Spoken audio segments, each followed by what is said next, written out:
La Dama Escarlata presenta a continuación El hombre del traje de negro, por Stephen King. Extraído del libro Todo es eventual, 14 relatos oscuros. Este libro nos plantea desde historias de encuentros con muertos y una habitación de hotel con fantasma asesino, hasta escenas del realismo más directo y brutal. King nos transporta al mundo de su increíble imaginación. 14 relatos que te sorprenderán y que, aunque quieras, no podrás dejar.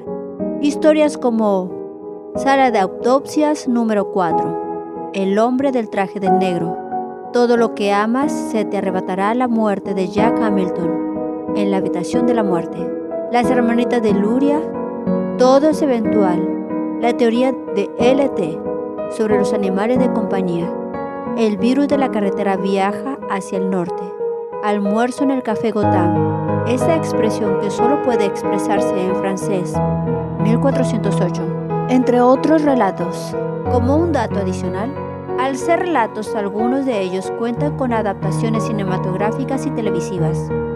Por ejemplo, Sala de autopsias número 4 fue adaptado en un cortometraje para la serie de televisión Pesadillas de Stephen King. El virus de la carretera viaja hacia el norte fue adaptado en un episodio de la serie Nightmares and Dreamscapes, 2006. Almuerzo en el café Gotham, adaptado en una película corta, 2005, donde Stephen King hace un cameo, 1408. Cuenta con una adaptación cinematográfica, 2007, Montado en la bala. Cuenta con una adaptación cinematográfica del mismo nombre. A continuación, El hombre del traje negro, por Stephen King.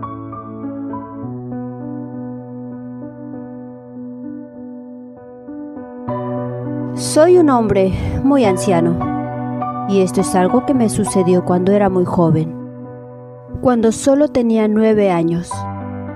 Corría el año de 1914, el verano después de que mi hermano Dan muriera en el campo oeste, y 3 años antes de que Estados Unidos interviniera en la Primera Guerra Mundial. Nunca he contado a nadie lo que pasó aquel día en la bifurcación del río, y nunca lo haré, al menos no de palabra. Sin embargo, he decidido escribirlo en este libro, que dejaré sobre la mesilla de noche, junto a mi cama. No puedo escribir durante un largo rato, porque las manos me tiemblan mucho y apenas me quedan fuerzas, pero no creo que me lleve demasiado tiempo. Puede que alguien encuentre algún día lo que he escrito. Me parece probable, porque es muy humano abrir un libro titulado Diario después de la muerte de su dueño. Por ello, considero probable que mis palabras lleguen a leerse. Otra cosa es si alguien les dará crédito. Casi seguro que no, pero da igual. No me interesa la credibilidad, sino la libertad. Y he descubierto que escribir puede proporcionarla. Durante 20 años, fui autor de una columna titulada Hace mucho en un lugar lejano, para el Call del Castle Rock. Y sé que en ocasiones funciona así. Lo que escribes a veces te abandona para siempre, como una fotografía vieja expuesta al sol, hasta que queda totalmente blanca. Rezo por alcanzar ese nivel de liberación. Un hombre de 90 años debería haber superado hace mucho los terrores de la infancia. Pero a medida que me asolan los achaques como olas que lamen con cada vez mayor insistencia un castillo de arena construido sin mimo, ese rostro terrible se me aparece con claridad creciente. Reluce como una estrella oscura en las constelaciones de mi infancia. Puedo olvidar lo que hice ayer, a quien he visto en mi habitación del geriátrico, lo que he dicho o lo que me han dicho, pero el rostro del hombre del traje negro se torna cada vez más claro, más cercano. y recuerdo cada palabra que me dijo. No quiero pensar en él, pero no puedo evitarlo, y a veces, por la noche, mi viejo corazón late con tal fuerza e intensidad que tengo la sensación de que me saltará del pecho.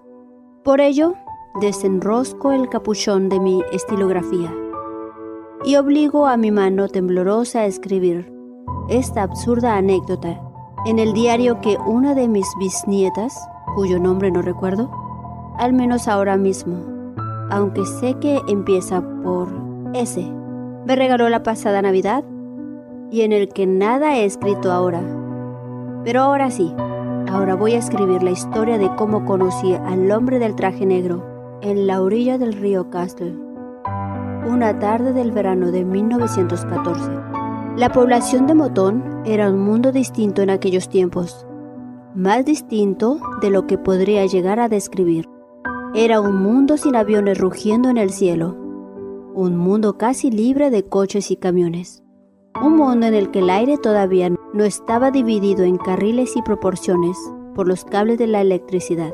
No había una sola calle asfaltada en todo el pueblo, y el barrio comercial consistía más que en el ultramarino de Corson, la ferretería de Tut, la iglesia metodista, la escuela, el ayuntamiento y el restaurante de Harry, a 800 metros de allí, que mi madre, con infinito desdén, llamaba la licorería.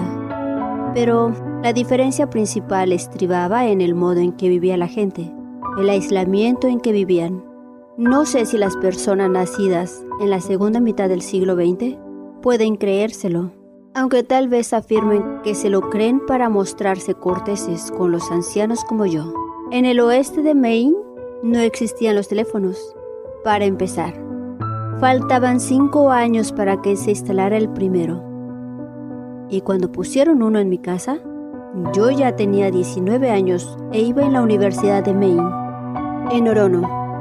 Sin embargo, todo eso no es más que la punta del iceberg. El médico más cercano vivía en Casco, y el pueblo constaba apenas de una docena de casas. No había barrios. A decir verdad, ni siquiera sé si conocíamos esa palabra, aunque sí existía un término, vecindad, que hacía referencia a las funciones organizadas en la iglesia y los bailes, y los campos sin cultivar eran la excepción y no la regla. Fuera del casco urbano, las casas eran granjas muy separadas unas de otras, y desde diciembre hasta mediados de marzo permanecíamos arrebujados los pequeños bolsillos de calor que denominábamos familias. Nos arrebujábamos, escuchábamos el silbido del viento en la chimenea y esperábamos que nadie cayera enfermo, se rompiera una pierna o perdiera el juicio, como el granjero del Castle Rock, que había descuartizado a su mujer y a sus hijos 3 inviernos antes, alegando después en el juicio que los fantasmas lo habían obligado a hacerlo. En aquellos días previos a la Gran Guerra, casi todo Motón era bosque y ciénega, grandes espacios oscuros cubiertos de musgo e infestados de mosquitos, serpientes y secretos. En aquellos tiempos había fantasmas por todas partes. El episodio al que me refiero tuvo lugar un sábado. Mi padre siempre me daba una lista de tareas, incluyendo algunas que habrían correspondido a Dan, de no haber muerto. Era mi único hermano y había muerto como consecuencia de la picadura de una abeja. Había transcurrido 1 año desde la tragedia, pero mi madre seguía sin querer aceptarlo. Decía que tenía que haber sido otra cosa, que nadie moría a consecuencia de la picadura de una abeja. Cuando mamá Sweet, la dama más anciana del comité de damas metodistas, intentó contarle en invierno, durante la cena de la iglesia, que su tío predilecto había corrido la misma suerte en 1873. Mi madre se tapó los oídos, se levantó y salió del sótano de la iglesia para no volver, sin que mi padre pudiera hacer nada para convencerla. Afirmaba que ya no quería saber nada de la iglesia y que si tenía que volver a ver a Helen Robichaud, el verdadero nombre de mamá Sweet, le arrancaría los ojos sin poder contenerse. Ese día, en particular, Papá quería que partiera leña para el fogón, arrancara las malas hierbas de las alubias y los pepinos, pajar ajeno del pajar, sacara 2 jarras de agua para ponerlas al fresco y rascara toda la pintura vieja que pudiera del mamparo del sótano. Cuando acabara, podía ir a pescar si no me importaba ir solo, ya que él tenía que ir a ver a Bill Hebersham para hablar de unas vacas. Contesté que no me importaba ir solo, y papá sonrió como si no le sorprendiera mi respuesta. La semana anterior me había regalado una caña de bambú, no porque fuera mi cumpleaños ni nada, sino porque a veces le gustaba regalarme cosas, y me moría de ganas de probarla en el río Castle, que era con mucho el río más cargado de truchas que había visto en mi vida. Pero no te metas demasiado en el bosque, me advirtió. No vayas más allá de la bifurcación. No, señor, prométemelo. Sí, señor, lo prometo. Y ahora, prométeselo a tu madre. Estábamos de pie junto a la puerta trasera. Yo me dirigía a la fuente con las jarras de agua. Cuando mi padre me detuvo, en ese momento me hizo volver hacia mi madre, que estaba de pie ante el mostrador de mármol, bañada en la intensa luz matutina que entraba por el ventanal situado sobre el fregadero. Un rizo le descendía por un lado de la frente hasta rozarle la ceja. ¿Ven con qué precisión lo recuerdo todo? La brillante luz convertía el tirabuzón en filamentos de oro que me daban ganas de correr hacia ella y abrazarla.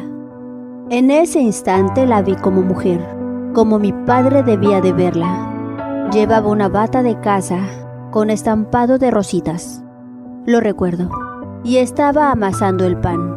Candyville, nuestro pequeño terrier escocés negro, esperaba muy atento a sus pies, a que le cayera algún mendrugo. Mi madre me miraba. «Lo prometo», repetí. Esbozó una sonrisa, pero era la sonrisa preocupada que siempre esbozaba desde el día en que mi padre trajo a Dan en brazos, desde el bosque oeste. Mi padre llegó sollozante y con el pecho desnudo. Se había quitado la camisa para cubrir el rostro de Dan, que se había hinchado y puesto lívido. «¡Mi niño!», gritaba. «¡Mira lo que le ha pasado a mi niño! Por el amor de Dios». Lo recuerdo como si fuera ayer. Fuera la única vez que oí a mi padre tomar el nombre del Señor en vano. «¿Qué prometes, Gary?», me preguntó mi madre. «Prometo ir no más lejos de la bifurcación, señora». «No ir más lejos», me corrigió. «No ir más lejos», repetí obediente. Me dirigió una mirada paciente, sin añadir nada más, mientras sus manos seguían trabajando la masa, que había adquirido un aspecto liso y sedoso. «Prometo no ir más lejos de la bifurcación, señora». «Gracias, Gary», dijo, «e intenta recordar que la gramática hay que aplicarla siempre, no solo en la escuela». «Sí, señora». Candyville me siguió mientras hacía mis tareas. Se sentó entre mis pies cuando comí y me observó con la misma atención que le había dedicado a mi madre mientras amasaba el pan. Pero cuando cogí la caña de bambú nueva y la nasa vieja y astillada para ir a pescar, el perro se detuvo junto a un rollo viejo de tela metálica y me siguió con la mirada. Lo llamé, pero no acudió. Se limitó a soltar un par de ladridos, como si me dijera que volviera. Pero nada más. «Pues quédate», dije, procurando aparentar que no me importaba. Pero sí me importaba, al menos un poco. Candyville siempre me acompañaba a pescar. Mi madre se acercó a la puerta y me miró con la mano izquierda sobre los ojos, a modo de víscera. Aún la recuerdo, aún la veo en aquella postura.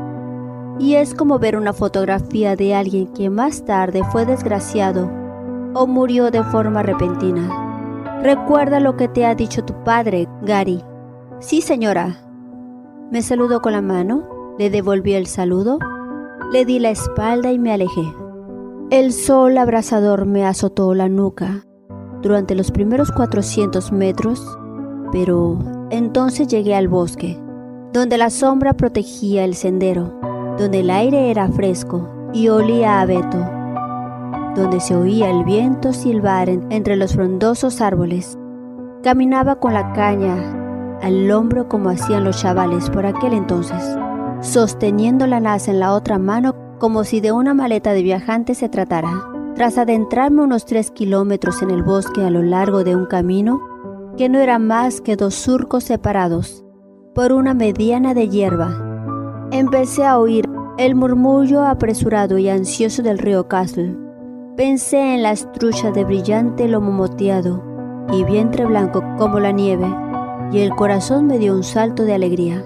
El río fluía bajo un puentecito de madera, y las orillas que descendían a el agua eran escarpadas y estaban cubiertas de maleza. Me abrí paso con cuidado, aferrándome a cuantos puntos de agarre encontraba y pisando con firmeza. Tuve la sensación de que abandonaba el verano para retroceder hasta mediados de primavera. Cuando llegué al agua, permanecí inmóvil unos instantes, aspirando el aroma musgoso y contemplando el revoloteo de las libélulas y el patinaje de las moscas de agua.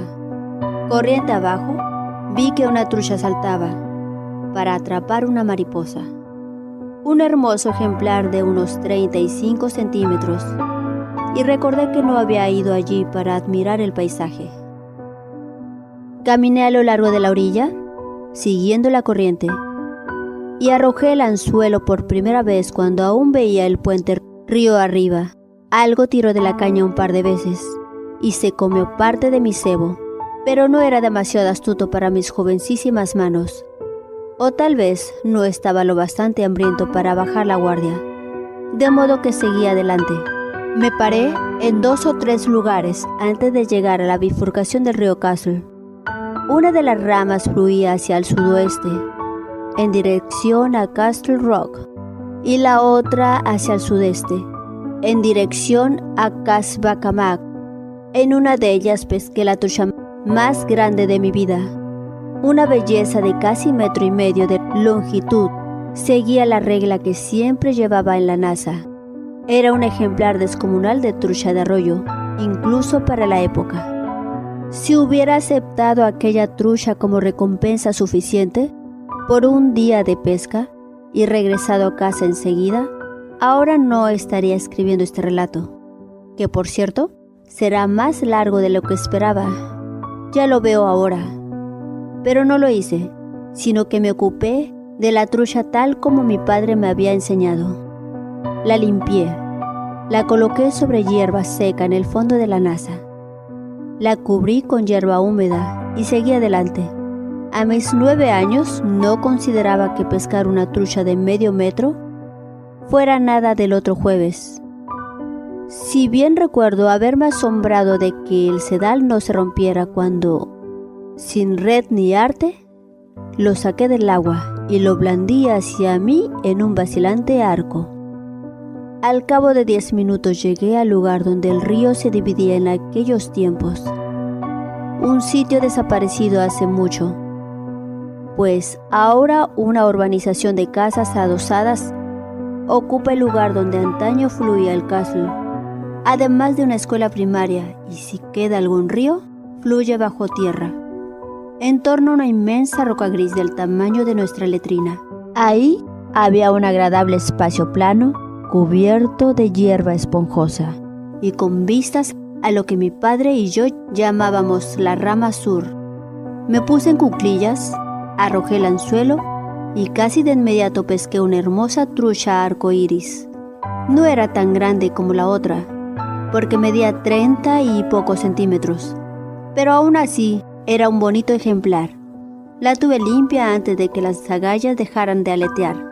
La guardé en la nasa y volví a tirar el anzuelo. Esta vez no picó ningún pez al momento, de modo que me tumbé de espaldas para contemplar la tira del cielo azul que se veía a lo largo del curso del río. Las nubes lo surcaban de oeste a este, e intenté identificar formas conocidas en ellas. Vi un unicornio, un gallo y luego un perro que se parecía un poco a Candyville. Estaba buscando la siguiente forma cuando me quedé adormilado. O quizá me dormí del todo, no lo sé a ciencia cierta.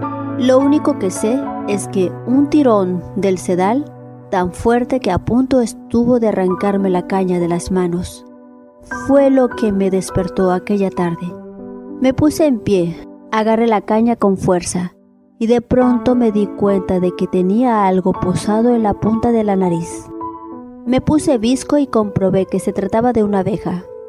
El corazón me dio un vuelco y por un terrible instante estuve convencido de que me haría pis encima. Otro tirón, esta vez más fuerte, pero si bien seguía aferrado a la caña para que no cayera al río y fuera arrastrada por la corriente. Creo que incluso tuve la presencia de ánimo suficiente para sujetar el sedal con el dedo medio.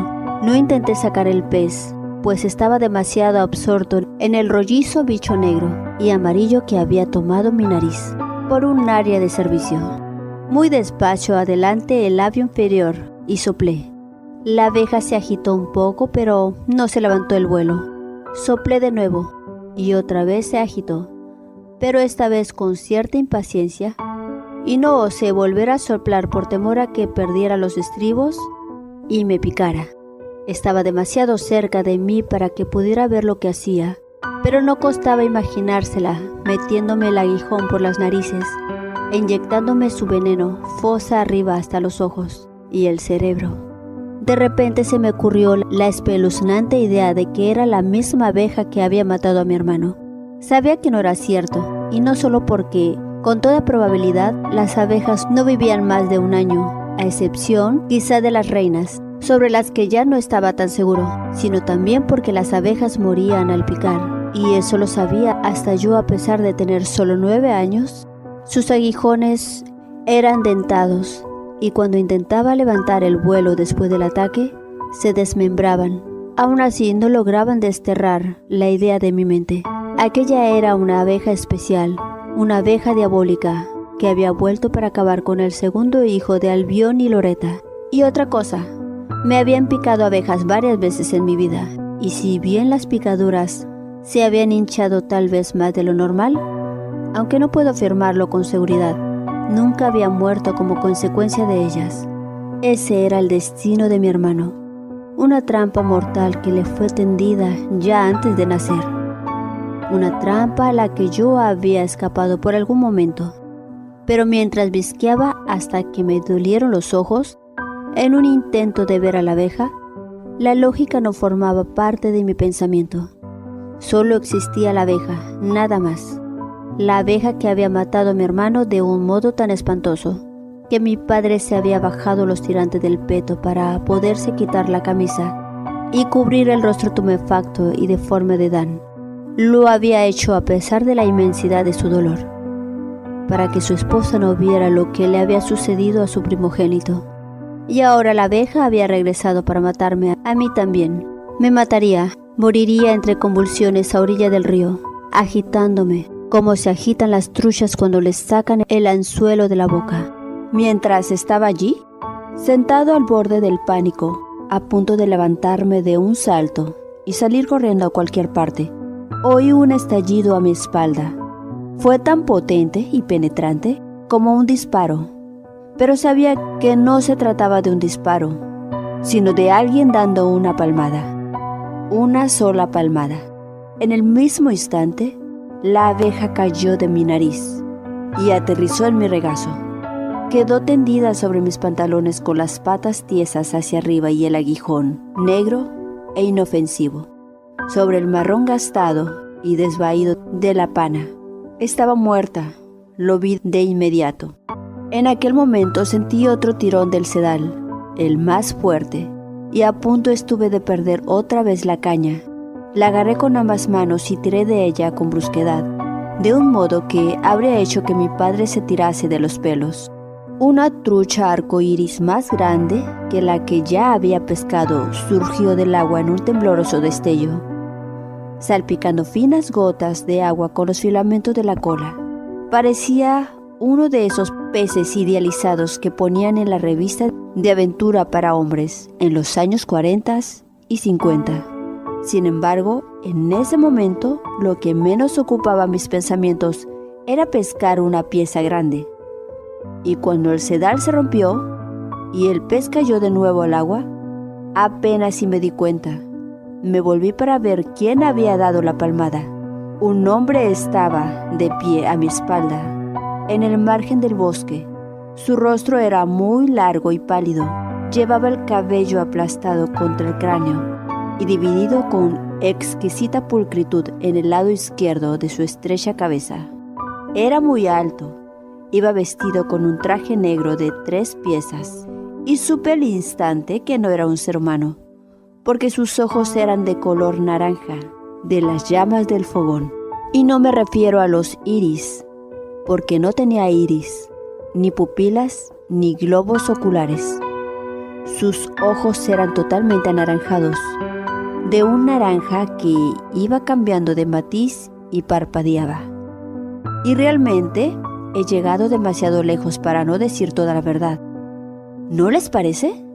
Ese hombre ardía por dentro y sus ojos eran como las ventanillas de cristal que a veces tienen las puertas de los fogones. Mi vejiga cedió y el marrón gastado sobre el que yacía la abeja muerta se tiñó de un matiz más oscuro. Apenas me di cuenta de que me orinaba encima. No lograba apartar la mirada del hombre parado en lo alto de la cuesta. El hombre que había surgido de entre 40 kilómetros de bosque sin sendero, ataviado con un elegante traje negro y estrechos zapatos de cuero reluciente. Veía la cadena de su reloj atravesada sobre el chaleco, reluciendo bajo el sol. No tenía ni una pizca de pinaza adherida a la ropa y me observaba con una sonrisa. «¡Vaya! Pero si es un joven pescador», exclamó con voz suave y afable. «¡Mira por dónde! ¿Nos conocemos, pescador?» «Hola, señor», saludé. La voz que brotó de mis labios no temblaba, pero tampoco sonaba como mi voz, sino como la voz de una persona mayor, tal vez como la de Dan, o incluso la de mi padre. Lo único que alcanzaba a pensar era que quizá me soltaría si fingía no ver lo que era. Si fingía no ver que tenía llamas en lugar de ojos. «Me parece que te he ahorrado una picadura muy desagradable», comentó. Y entonces, para mi horror, bajó por la orilla hasta donde yo estaba sentado, con una abeja muerta sobre el regazo mojado y una caña de bambú entre las manos entumecidas. Sus zapatos urbanos de suela lisa deberían de haber resbalado sobre la hierba baja que cubría la pendiente escarpada. Pero no fue así, ni tampoco dejaban huellas, por lo que pude comprobar. En los lugares que sus pies tocaban, o parecían tocar, no quedaba una sola ramita rota, ninguna hoja aplastada, ninguna huella de zapato. Aún antes de que llegara a mi lado, identifiqué el olor que despedía su piel bajo el traje, el olor a cerillas quemadas, olor a azufre. El hombre del traje negro, sin duda, era el diablo. Había surgido del frondoso bosque que mediaba entre Motón y Cahuascamac y ahora estaba junto a mí. Por el rabillo del ojo vi una mano tan pálida como las manos de los maniquís en los escaparates y de dedos larguísimos. Se puso en cuclillas a mi lado y sus rodillas crujieron como las de cualquier hombre normal. Pero cuando movió las manos para dejarlas colgado entre ellas, vi que los dedos no acababan en uñas, sino en largas garras amarillas. «No has contestado a mi pregunta, pescador», insistió en el mismo tono suave. Se parecía, ahora que lo pienso, a la voz de esos locutores radiofónicos de los programas musicales de años venideros, esos que te vendían Geristol, Cerután, Ovaltine y pastillas del doctor Grabo. ¿Nos conocemos? «No me hagas daño, por favor», susurré en voz tan baja que apenas la oía yo mismo. Estaba más asustado de lo que puedo llegar a explicar aquí, más asustado de lo que quiero recordar, pero lo recuerdo. En ningún momento se me ocurrió esperar que fuera un sueño, aunque supongo que se me habría ocurrido de haber sido mayor. Pero no era mayor, solo tenía 9 años y comprendí la verdad en cuanto se puso en cuclillas junto a mí.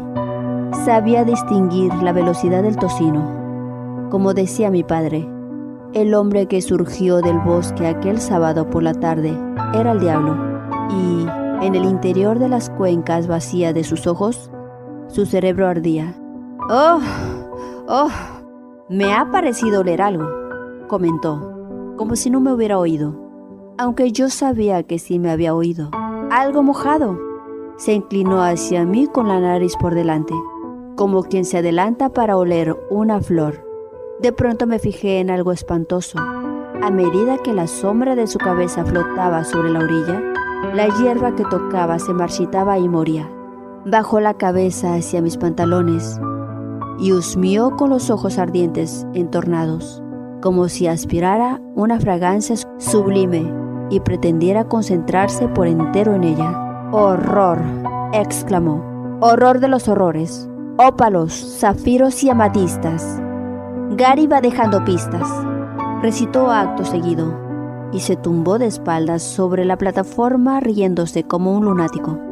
Consideré la posibilidad de salir huyendo, pero mis piernas parecían totalmente ajenas a mi cerebro. Pese a todo, no lloraba. Me había hecho pis encima como un bebé, pero no lloraba. Estaba demasiado asustado para llorar. De repente supe que iba a morir, probablemente de un modo doloroso. Pero lo peor era que eso no iba a ser lo peor. Lo peor tal vez empezará después de mi muerte. Me levanté con brusquedad, mareado por el olor a cerilla quemada que despedía su traje. Aquel rostro estrecho y blanco, puntuado por 2 ojos ardientes, me observaba solemne, pero también con cierto humor. Parecía reírse en su fuero interno. «Malas noticias, pescador», anunció. «Traigo malas noticias». No podía más que mirarlo. Su traje negro, los elegantes zapatos negros, los dedos largos y pálidos rematados por garras. «¡Tu madre ha muerto!». «¡No!», grité. La evoqué amasando el pan, con el rizo colgándole sobre la frente hasta rozar la ceja, de pie bajo la intensa luz de la mañana. Y el terror volvió a adueñarse de mí, pero no por mí esta vez. Entonces recordé su aspecto antes de salir a pescar, de pie en la puerta de la cocina, con la mano protegiéndole los ojos, como una fotografía de alguien a quien esperas volver a ver, pero a quien no ves más. «¡Mientes!», insistí. Esbozó una sonrisa, la clase de sonrisa triste y paciente de un hombre que ha recibido frecuentes acusaciones falsas. «No, me temo que no», aseguró. «Le ha pasado lo mismo que a tu hermano Gary, una abeja». «No es cierto», persistí, y entonces sí rompí a llorar. «¿Es vieja? Tiene 35 años, y si una picadura de abeja podía matarla como Adán, habría muerto hace mucho antes. Y usted es un embustero de mierda». Había llamado al diablo embustero de mierda. En cierto modo, era consciente de ello, pero la parte superficial de mi mente estaba bloqueada por la enormidad de lo que acababa de decirme. ¿Que mi madre había muerto? Era como si me hubiera dicho que había un nuevo mar donde antes estaban las rocosas. Sin embargo, lo creí. En cierto sentido, lo creí por completo. Como siempre creemos, en cierto modo, lo peor que nuestro corazón es capaz de imaginar. Comprendo tu dolor, pequeño pescador, pero ese argumento hace aguas. Si me permites que te lo diga, repuso en un tono burlonamente consolador, que era horrible, enloquecedor, carente de lamento y de pena. Uno puede pasarse la vida entera sin ver un sinsonte, pero eso no significa que no existen. Tu madre. Una trucha saltó en el agua. El hombre del traje negro frunció el entrecejo y la señaló con el dedo. La trucha se retorció en el aire hasta el extremo de que pareció a punto de romperse por la cola, y cuando cayó de nuevo en el río Castle, se alejó flotando sin vida.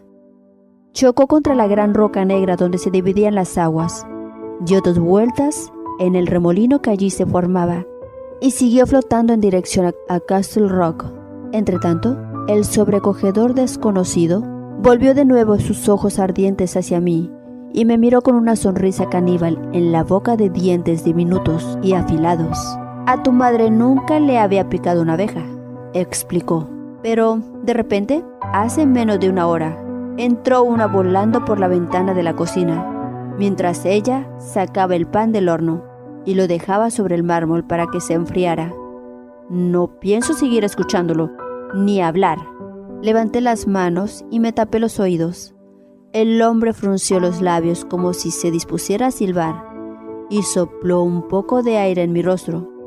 No fue más que un leve aliento, pero hedía de un modo insoportable. Alcantarillas obstruidas, letrinas jamás limpiadas, pollos muertos después de una inundación.